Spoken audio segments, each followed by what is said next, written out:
And as I said, you can have your questions on the chat, or we can also open the audio. If someone wants to speak by raising his or her hand.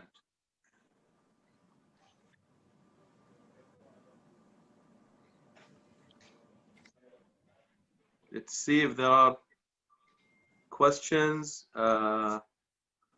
on behalf of the Embassy of Philippines and the Filipino community in Bahrain.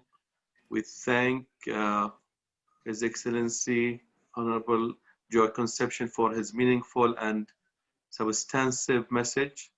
Salamat po and shukran jazilan. Thank you very much. Yes, we're waiting for the questions. We have, again, I remind you all, we have only 10 minutes for the question and answer session, because in about 10 minutes time, we should start the second session.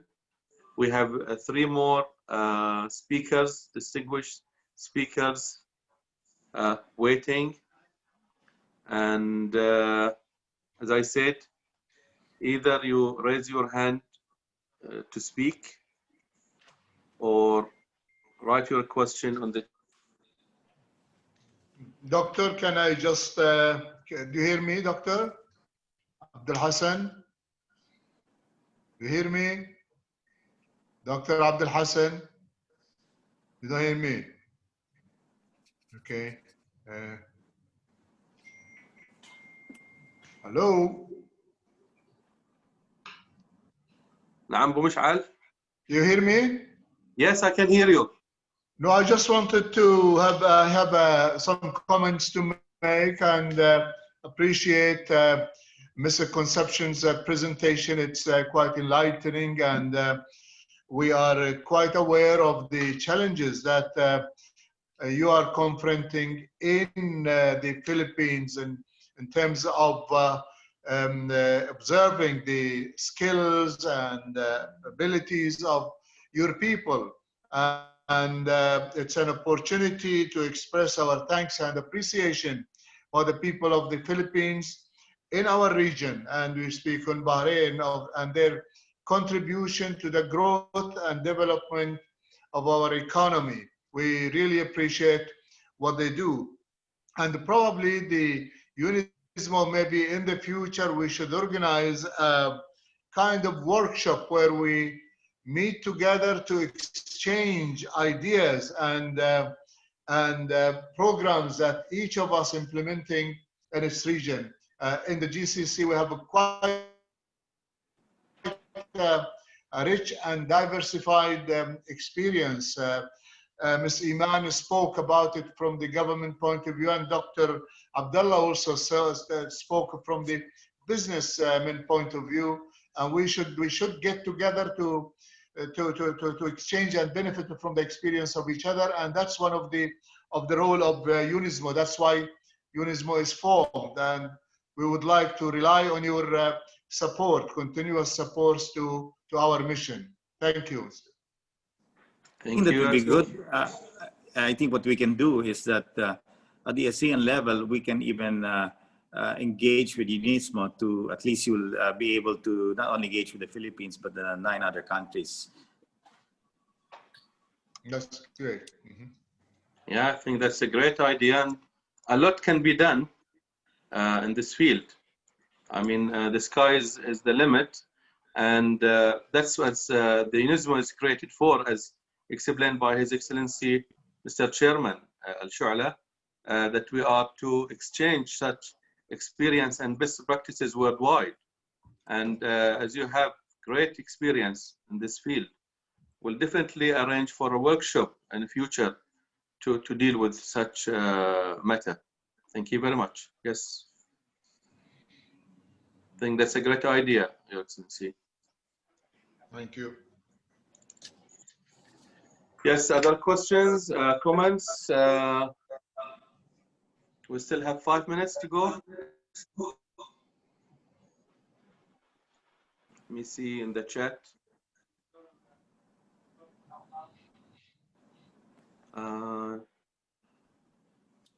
Dear Dr. Abdul Hassan, comment Dr. Al Imran. Yes, Dr. Dhafar, please. Okay. Can you hear me, Dr. Abdul Hassan? Yes, Dr. Dhafar. Thank you. Can hear you. First of all, allow me to start by congratulating again His Excellency Abdel Nabi Sha'la for his new job, which is, I think it's very important for us here in Bahrain. I just want you to know that I am so happy that I am part of the team of Dr. Abdul Hassan, which is our, we are the board of the Bahrain SME Society in Bahrain. And I wanted to tell you, I was so much impressed by the presentation by our friend from Philippines, and I particularly like the first M out of the 3 M's. We have the second M, which is money, the third M, which is marketing, but we still miss our first M, which is mentorship. Unfortunately, in Bahrain, we give our young entrepreneurs money to go and run by themselves, but we do not catch them by the hand and mentor them properly through the safe channel, the safe way, so that they can stand on their feet. We know they can fail for the first time, but again they can succeed again. They can stand up again and fall and stand up. But at the end, we hope they succeed, because as the guy, our friend from Manila have said, we need these guys because they are really the important part of our economy. So we need them to be there.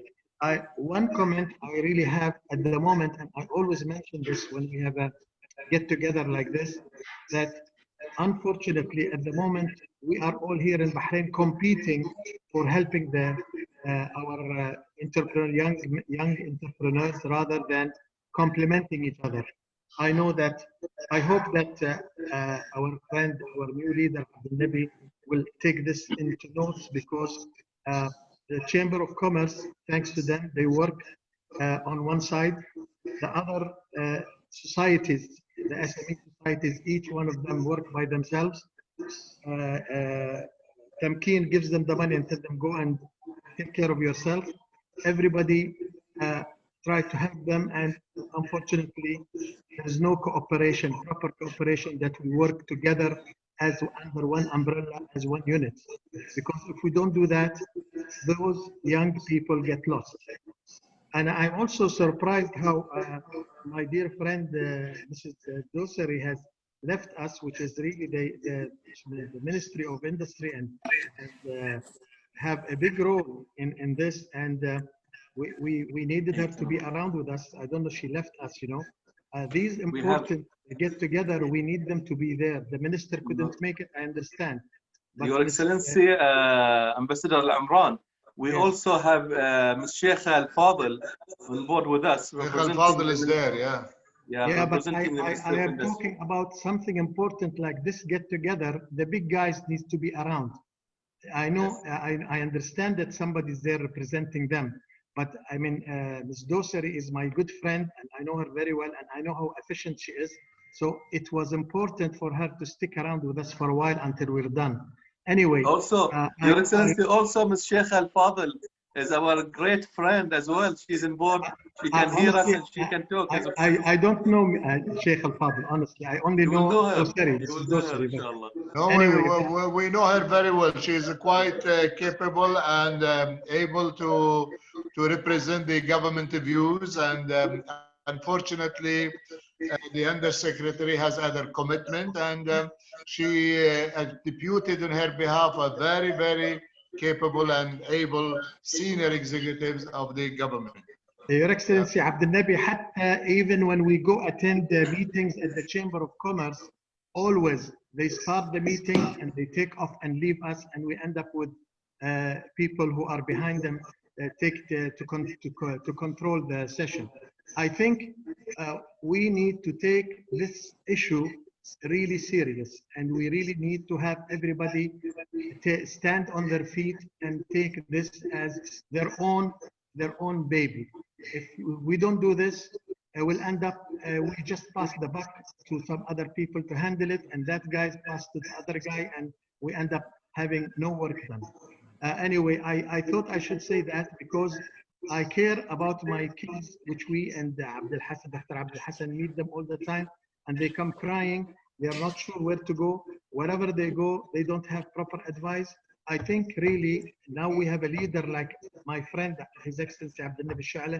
We should really look into this and see how we can put all the people in Bahrain together to complement each other. Thank you. Thank you, Your Excellency Ambassador Al-Amran, Dr. Dhafar Al-Amran. And I think you had said a lot that Ms. Sheikha now has got a lot of things to say. So our sister Sheikh Al-Fadl, please, the stage is yours. Welcome. Thank you, Abdul Hassan. First of all, I would like to thank you for this seminar, which is very important. I'm Sheikh Al-Fadl, Director of SMEs Development. I've joined MICT 4 years back. SMEs have been the most important subject to work on since I joined the ministry. We've worked to establish a full strategy to assist SMEs in the Kingdom of Bahrain and to improve their contribution to the economy. Of course, COVID came here and it has, let's say it has shocked everything and it has changed our view to a lot of things, a lot of sectors. There are some sectors that is very weak right now and other sectors that are nourishing, especially those associated with technology and e-commerce. So for the government focus, we are, to be honest, this is not because I'm working with the government, but this is a very honest view that we have a very high importance focus on entrepreneurship, youth, and the micro and small enterprises, because they are the key generator of employees and employment opportunity in the Kingdom of Bahrain. We have almost 42,000 Bahrainis working in the small and medium enterprises.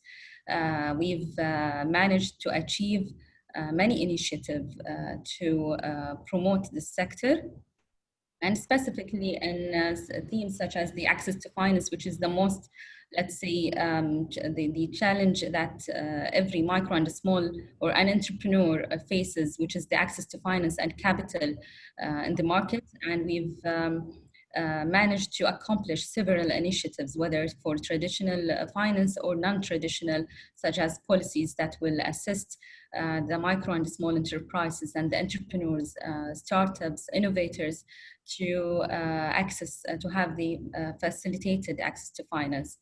There are many initiatives that I won't announce right now, but commenting on Mr. Dhafar, that the government has a high focus and we can sit with him and explain all the SMEs Development Board has achieved during the past 2 years.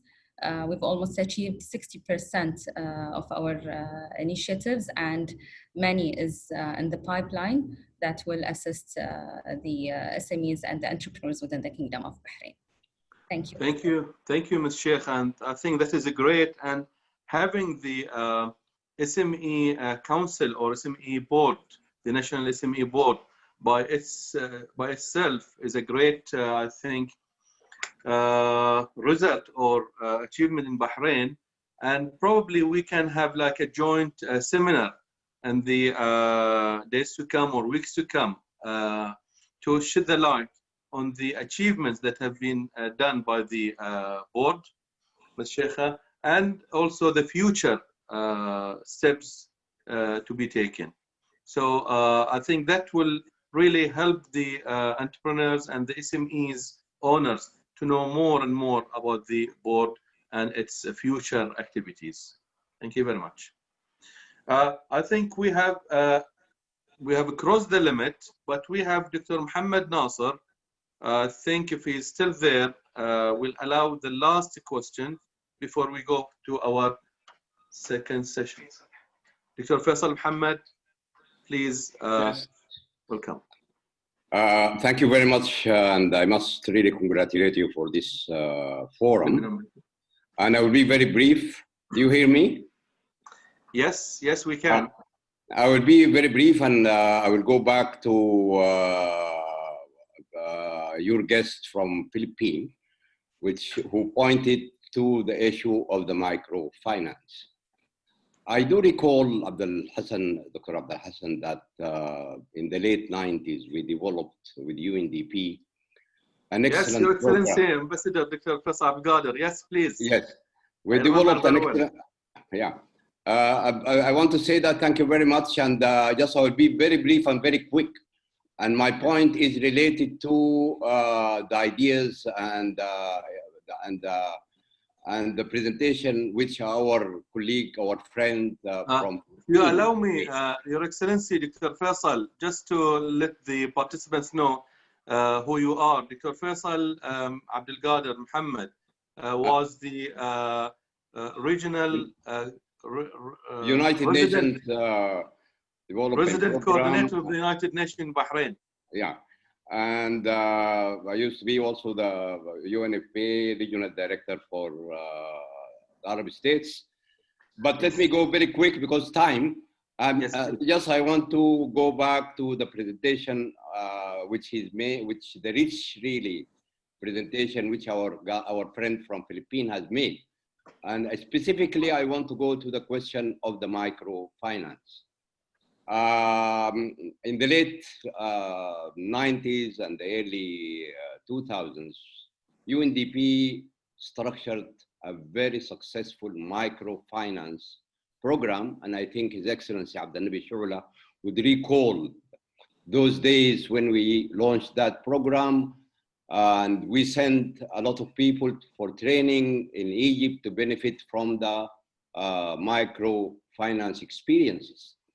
Unfortunately, I must say that the program and the concept itself lost its substance because it was hijacked by the many credit institutions at that time, and probably because of the surpluses in oil and the well-being at that time, increase in the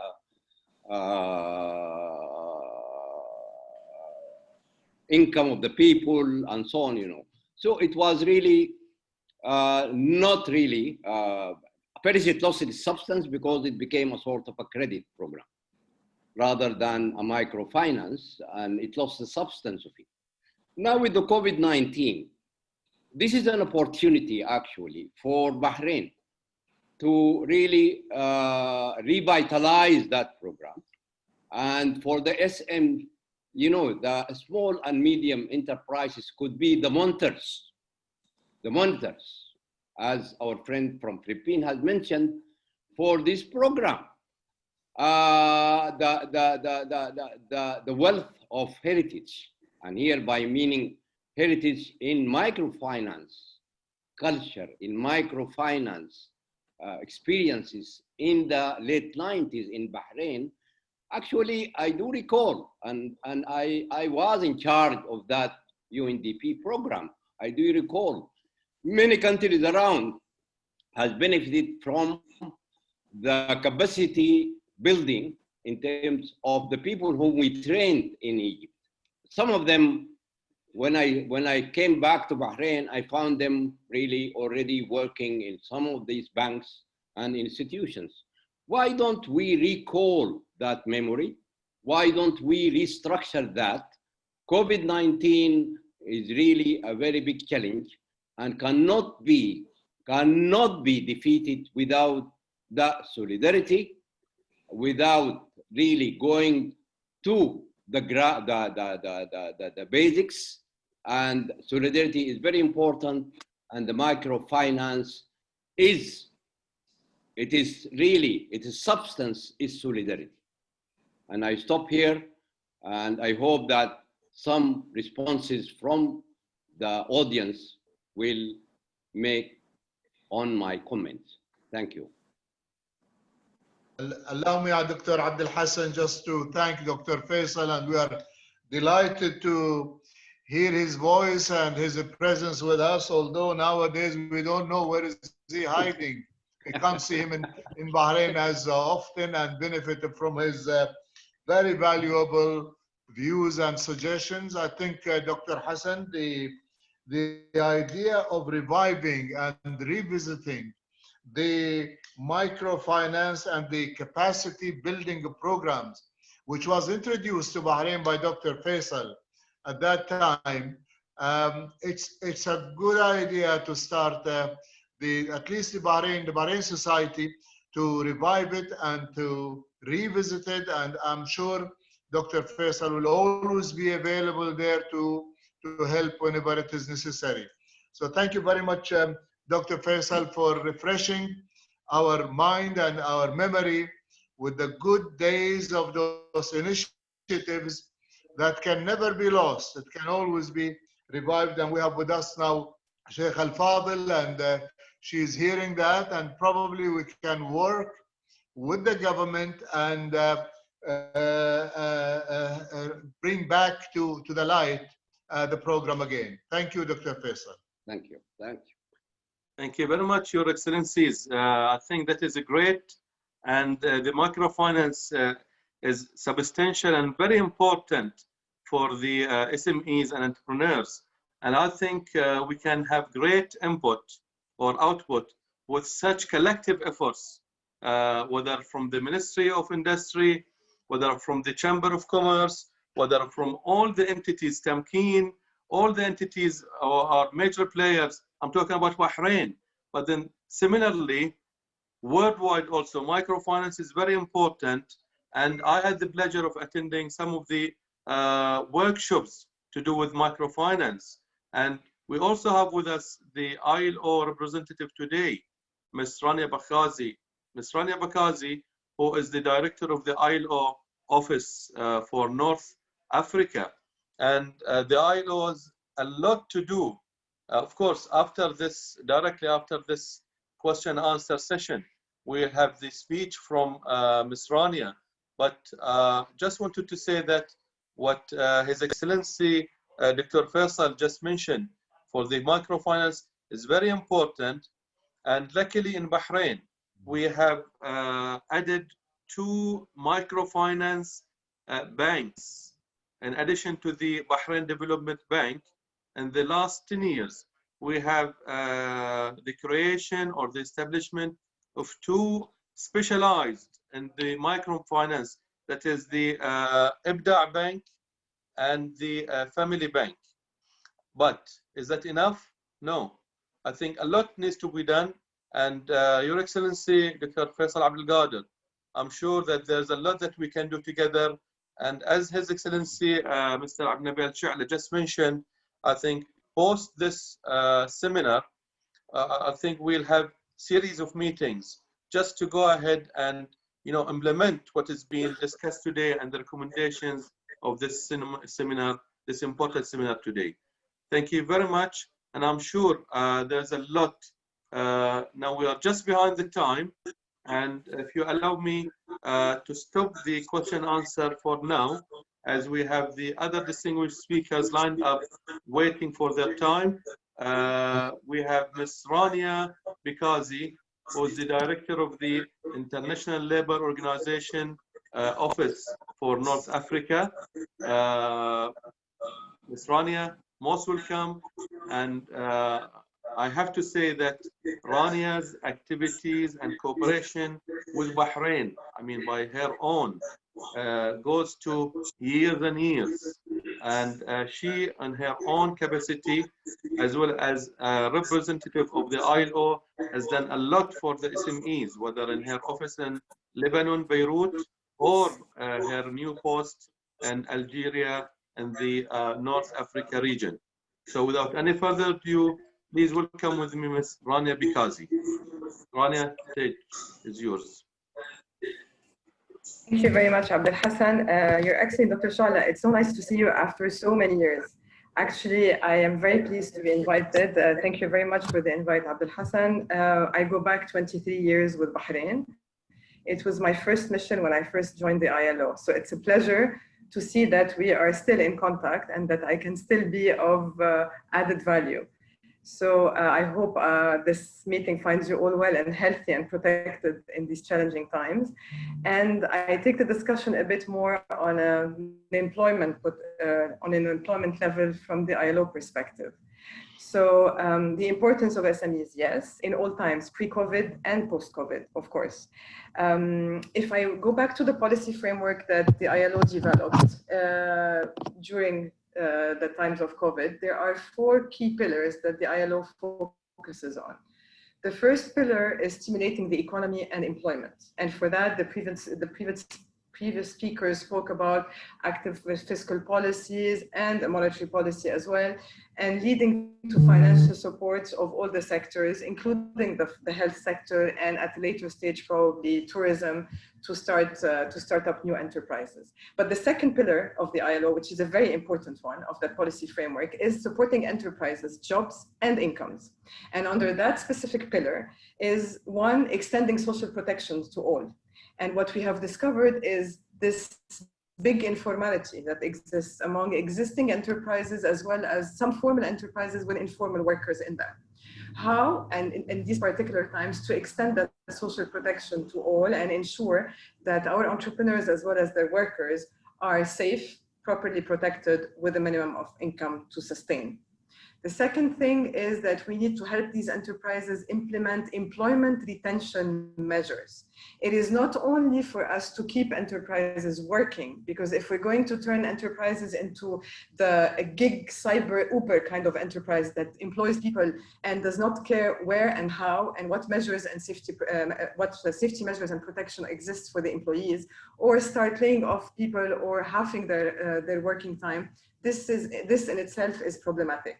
So implementing employment retention measures, trying to see what could be done to the labor force of these enterprises, what can we do to assist them to keep the labor force is an important matter to SMEs.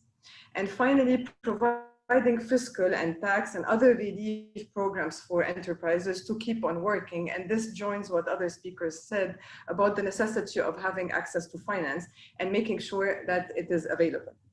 At the same time, not only access to finance, but as my colleague from the Philippines said, there is a mentorship program, and we would go beyond that. Someone said about the expertise needed that should exist. It is also true. Enterprises do not have what we call business continuity and resilience plans. What are these? These are plans that should be developed at the onset of an enterprise to be able to face such situations, either pandemic, war, economic crisis, inflation, anything that could happen that they might be faced with. So basically, these business continuity and resilience plans should also be part of an enterprise support that we should make available. The third pillar we would like to focus on is protecting workers at the level of the workplace, in an enterprise or in any other workplace. So we want to see also an investment that these enterprises would make on enhancing and strengthening occupational safety and health measures within the enterprise. There is also an effort to be made to adapt working arrangements so that workers can actually work remotely. There should be a prevention of discrimination and exclusion at the level of the enterprise, and trying as much as possible to provide health access to all, and also access to paid leave in such circumstances. And all of this is adjusted in what we call the business continuity plan. And finally, coming from the ILO, this can only happen if we have a platform of social dialogue between government, workers' representatives, and employers' representatives. And in the cases of our Arab region, the syndicates, the workers' representatives, the chambers of commerce and industry that represent the private sector, as well as the government represented by the Ministry of Economy, the Ministry of Labor, the Ministry of Trade, all of the ministries that have an important role to play on the legal and regulatory framework. So we need to strengthen the resilience and the capacity of the workers and employers organizations, as well as the capacity of the government represented by its ministries, and to enhance that potential to dialogue among the three of them, to be able to reach a good bargaining and negotiation platform where it does not come at the expense neither of the enterprise nor of the workers of these enterprises. And why do we strengthen a lot, and why do we actually put focus on the workers of these enterprises? Because this is a cost that an enterprise has actually invested in. It is very costly for an enterprise to rehire, retrain, until that person becomes productive and continues working in the enterprise. And this is why we think that COVID times have opened up a new type of business management and a new type of recruitment. First of all, we need to revisit our labor force in the enterprise and try to see how can we upskill our workers, use existing skills and enhance these skills in order to retain that labor force for as long as possible so that it is beneficial for the enterprise and stays within that enterprise. At the same time, we need to have training and coaching for the enterprises themselves to be able, one, to have business continuity plans, but also develop some resilience, whether financial or in management as well. And second, we need to also look at the digitalization. Is that investment available at the level of small and medium enterprises? Is the legal and regulatory framework enhanced and conducive for these enterprises to get access to finance in order to invest in digitalization, to ensure that it can, one, train its employees, and second, continue its activities with the competition on the market using that digitalization process that we are forced with now. Third, market access. We need to restudy our value chains. What exists post-COVID does not necessarily did not necessarily exist pre-COVID. We have now value chains that have changed. We have customers and purchasing power that has to be revisited. People do not necessarily go to supermarkets anymore. They want to buy online. Are we equipped to do that? Do we have the e-marketing process? Do we have people doing social marketing, the social use of social media to do marketing? Do we have that incorporated in our employees in these enterprises? This is also to be revisited. And finally, the financial support. How are we expected to make enterprises survive if we still keep the same interest rates, the same difficulties in loans and collateral, and accessing these financial services? So there is a need to revisit these financial services and try to see how we can alleviate tax, maybe develop FDIs post-COVID, of course, try and see how financial institutions, whether banks, commercial banks, or MFIs, because MFIs are also important. However, for a specific type of enterprises, whether men and women or women, they have to revisit also their packages and their services. And then we move to a specific case during COVID-19. Entrepreneurs who are women. What are we doing for women who have now, in the COVID-19, been subjected to domestic violence maybe, or have been working in healthcare and have been subjected to potential health contamination issues, and becoming also entrepreneurs by need and by the fact that they should be running an enterprise because they need to generate income. If for instance, the husband or the brother or the father has lost his or his income, what happens and what kind of specific services are we doing to support and encourage women entrepreneurs in these difficult times? There is also in COVID-19 the potential of going green. What can be done post-COVID? What has it taught us? The importance of the environment, how we can safeguard it, and how can we work to actually encourage and look into green enterprises that are now a potential for social entrepreneurs to engage in and probably invest more time helping them and supporting them. So just not to stay long, things have not changed. The problems that our SMEs were facing pre-COVID exist, but were exacerbated by COVID-19. There is a change now that we need to do on the skills, on the labor force, and there's a change in the customer demands that we need to adjust to. But there's also a need to continue working on an enabling environment for SMEs because that is still, in certain countries, not very encouraging.